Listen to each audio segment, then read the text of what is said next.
Unbelievable! Like, seriously, do I only attract guys like him? They all try to weigh marriage with pros and cons, but I don't see a single goddamn pro from my end. Ugh! Idiots, all of them. This isn't a joke. Sometimes that's just how it is.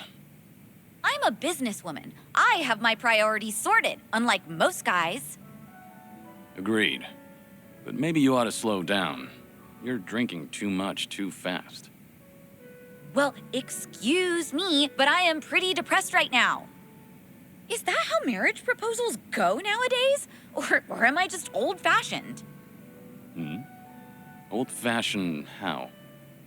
Well, when I think of marriage, I think of a place two lovers end up after affirming their feelings for one another.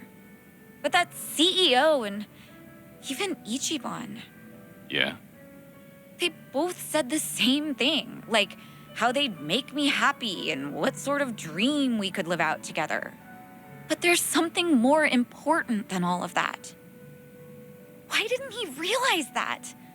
And he thought he could get away with it after knowing me for so long. Look, maybe this is just my imagination. Uh-huh. The CEO and Kasuga's proposals, they both sounded the same to you, didn't they? I mean, Ichiban's was probably worse, but yeah, they were pretty similar. Especially when it comes to saying what mattered most to me. I figured as much. What makes you say that? I've spent a lot of time with Kasuga in Hawaii. His awkwardness aside, I do admire his passion. And by now, after having a few drinks with you, I can imagine what sort of date you went on and what you guys talked about. I'm sure he was spinning his wheels, trying so hard to convince you.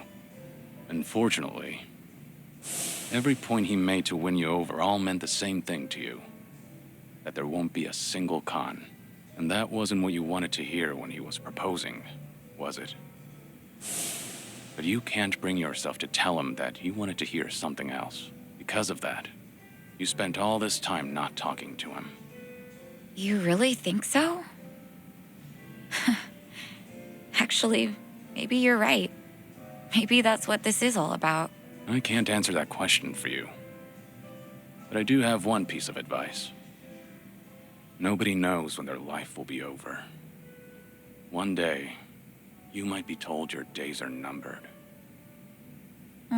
Kiryu-san. When you're young, you think you have all the time in the world. But the clock's ticking. I don't recommend you end things the way they are. That's all I have to say. Thank you, Kiryu-san. No need to thank me. That was just the ravings of an old man. If you say so. You know, I really loved my grandpa, so you can keep going on about the good old days if you want. Hey now, I was just being modest there. Don't actually treat me like any other old man. Yes, sir. Anyway, I'll slow down so we can take our time drinking. Come on, how about a toast? To what? Let's see. To this very moment, to enjoy the rest of our lives to the fullest. Not bad. I'll drink to that. Cheers. Cheers.